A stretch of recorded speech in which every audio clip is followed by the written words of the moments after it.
Hey guys, and welcome to a legendary showdown of the gods. On the left hand side we have Wicked D going under the name of Duck Sauce. He is a saucy duck today, up against Mr. Doodles of Clan GGX. Skaven versus Tomb Kings. Now historically, undead factions can be a big pain in the butt for Skaven due to that low leadership and the fear and terror that the undead does bring to the world, but Wicked D is one of the best Skaven players around. I'm excited to see what he does to try to counteract this to the best of his abilities. We're on Storm Demon as well, which does certainly seem a bit more like home ground, with a lovely warpstone all over the place and comets of warpstone as well fluttering through the skies. It is really quite a badass map, but let's delve into this one. Excited to see how the players perform, so let's check out Wicked D's build. We have Skaven slaves dotted all the way along. Cheap, cheerful, very unhappy to be here, but hey, it's either this or death, so death or death, but hey, at least this way they are serving the great horned rat.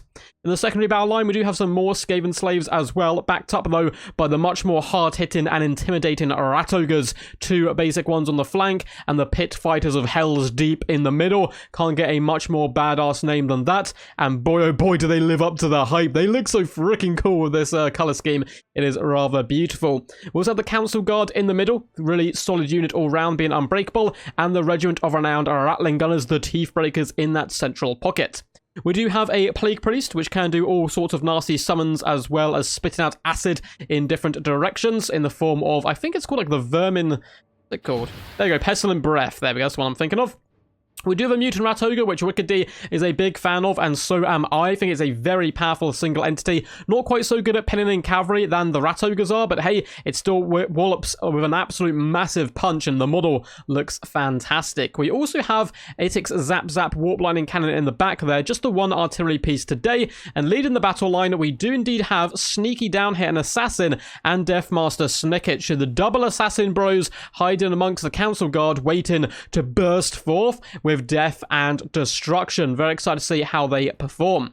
On the other side of the battlefield, it is going to be the mighty forces of the Tomb Kings. We have a load of cavalry, 1, 2, 3, 4, leading the charge, and a load of skeleton chariots as well, backing them up. We have even more cav on the left-hand side. Is this no infantry Tomb Kings?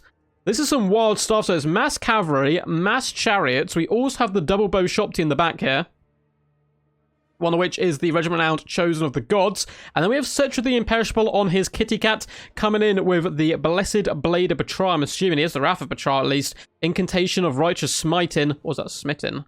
Let's see. Smite him. We'll go with that one.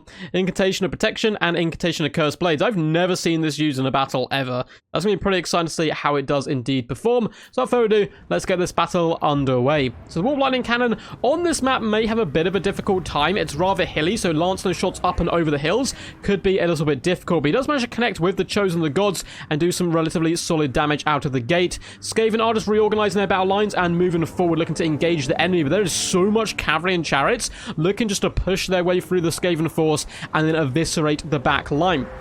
If the Teeth Breakers can stay alive, they could get some absurd damage value here. We'll have to see if they can pull that out of the bag. We do have a Clan Rat summon here in the front.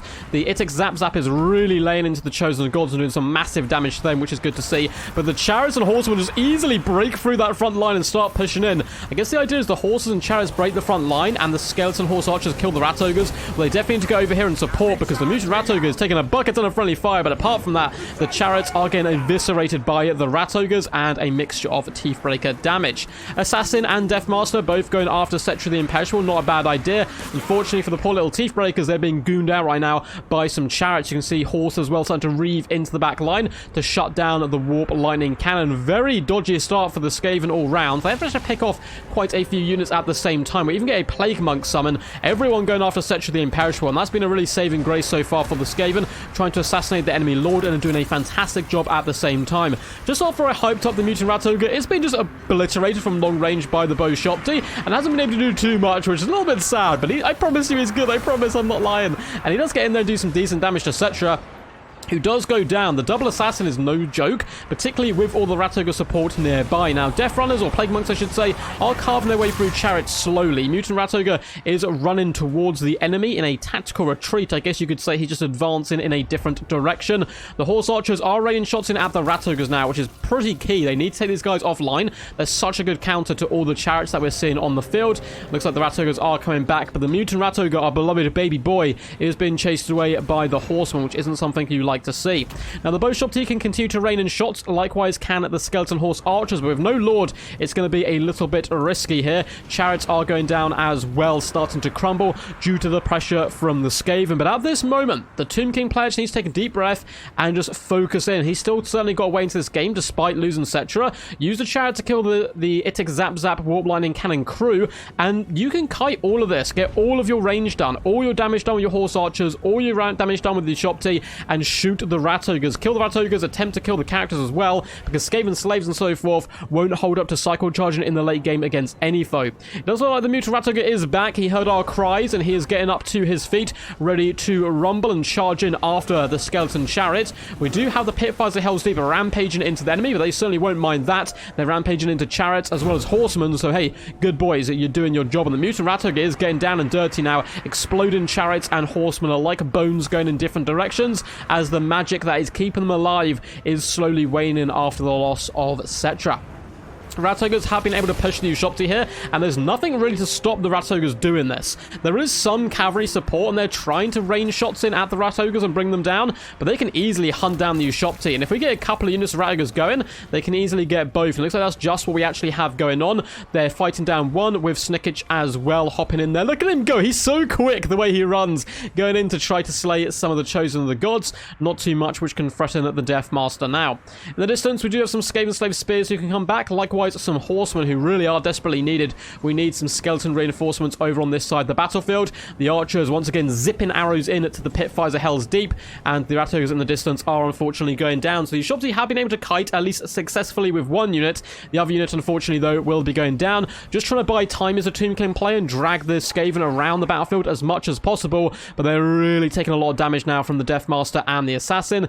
And the Horses are also wasting a decent solid amount of ammunition into summoned Clan Rats. They need to take them off fire at will mode and ensure that all the ammo is going into key targets. You can even shoot the Death Master. He's very squishy to range support. Mutant Rat Ogre is still going strong, just clobbering enemies left, right, and center. And I really love the Plague Priest. He is a really powerful character in general, doing a good job here. We also have the Council Guard starting to swarm over the Ushopti, trying to poke their halberds through the gaps in the Mighty Construct's armor. Looks like the Skaven Slaves are coming back. We still need these Horsemen to come back and assist as well, though both will take a rather long time to get back to the battlefield. Skeleton Chariots are trying their best to kill the enemy, but they're really an anti-infantry unit. It might honestly be worth coming over here and jumping on the Death Master and Assassin and trying to do some work there. Looks like the Skeleton Horses were able to escape. Load of shots coming in on the Death Master, and the Chariots are actually bringing their bony bouteilles over the side, though the Assassin, two Weeping Blades stabbing down on the neck of one of the undead horses, does make the Chariot explode in a puff of flame and fury. Skeleton Horse Archers coming for a nice round as well, but doesn't look like it's going to save the Chariots. Balance power is in favor of the Skaven, which you'd expect because they still, of course, have their Lord on the battlefield. And the Mutant Rat Ogre, maybe we wrote him off a little bit too early here when I thought he was going to go down early in the game. He's used his mass to pen in these Chariots, and he did manage to destroy one there by thumping it down Hulk style. He's also doing a little bit of a moonwalk, which is rather fancy, before jumping in on the Skeleton Horse Archers. We do get to summon a Clan Rats just to bog down and help the Mutant Rat Ogre where possible, and it is getting dangerously close to army losses for the Tomb Kings. We still have Ushopti firing in. We still have Horsemen coming back into the fray as well. Skeleton Horse Archers, though, losing a few shots into Skaven Slaves really is not going to be helping the balance of power or helping their team's goal of victory today. Another unit of Chariots goes down. This one also seems like it's about to fall. The Pitfires of Hell's Deep pinning them in place and smashing them with brutal fury. Skeleton Chariots not having a good time, and we end it with the mighty Mutant Rat Ogre coming in with a body slam onto a Chariot. Beautiful work and well played to both of these gorgeous players. Awesome game by Wicked D as usual, as well as Mr. Doodles as well. Both these guys have been featured significantly on the channel and can do some awesome work. Very impressed with both of them. And a really fun build idea as well by Mr. Doodles, coming with none of the infantry, perhaps just worrying for like mortar pressure and so forth might be a bit too much for them, and instead going full out on the cavalry and chariot approach, and it nearly worked. It did a lot of damage. Unfortunately, though, there was simply too many Rat Ogres and Mutant Rat Ogres and Assassins and so forth lurking in the shadows, bringing the pain. Mutant Rat Ogre, despite not having the best game of its life, still got 934 damage value and 45 kills. Very impressive stuff. I will go through the kills, damage dealt, and damage value of all of these units in just a momento. Before we get there, if you guys enjoyed this video, make sure to leave a big fat juicy thumbs up, subscribe as well for more content into the future. Both things really help out the channel massively, and comment down below what you thought of the battle. Like a ton of links in the description, Twitch, Discord, the usual stuff, you know it by now. Go down there and check it out if you're interested in that type of stuff. But back to the battle. Wicked D, the Death Master himself. Some say Snickich hires Wicked D when he can't kill someone and needs it doing, and it certainly looked like Wicked was up to the task here. 1,102 damage value on the Death Master, 851 on the Assassin, and rounding up the hero core there, 846 on the Plague Priest. Massive fan of them. Summons are really good, and they're just generally a big pain on their furnace. Skaven slaves died in their droves, but hey, that is what they were born to do, and they did it rather well. Council Guard got a rather impressive 1,239 damage value with 28 kills. You love to see it. Teeth Breakers just got run over. Just simply got run over, and they can get massive damage, but likewise with the Skaven, sometimes it's a little bit rough because your opponent can easily push through the battle line, and today was not going to be their day with so many angry chariots really trying to drive into them. Rat Ogres got 567 damage value and 4 kills, 891 and 11 kills, and the Pit Fighters, 800 value, 24 kills. Did an important job killing those chariots as well. We've already spoken about the Mutant Rat Ogre, good boy today. It Zap 705 value, not too shabby. As for Mr. Doodles, the mighty Cetra the Imperishable on his kitty cat is an awesome to see him rather than... I see a lot of Archon recently, so it's kind of cool to see some of the other lords in action. But only 221 value getting stuck in, surrounded by Rat Ogres. Those assassins, man, they don't give a damn if you're on a kitty cat. They will cut its hamstrings, climb up it, assassinate you from behind, and that is what happened. The Horseman, 125, 141, 80, and 62 kills. 579, 464, 569, and 204 damage value, so in the mid to low hundreds. Not the greatest day for them, though they did do some pretty decent kills at least. Skeleton Chariots, likewise, load of kills. 112, 56, 83, 82, 1.1k, 200, 340, and 1.3k damage value. Two of the Chariots performing really well, two of them performing pretty poorly. As for the Horse Archers, they had a crucial job today, kill the Rat Ogres. They had to kill the Rat Ogres, and they weren't quite able to do it. Only 188 value, 199 and 378 is really disappointing from them. It may have also been the map. They were fighting, they're shooting at the pit fires at Hell's Deep for a really long time in the mid part of that battle and just didn't seem to be doing damage. It might have been, you know, the terrain being a little bit difficult for them having to shoot shots up and over.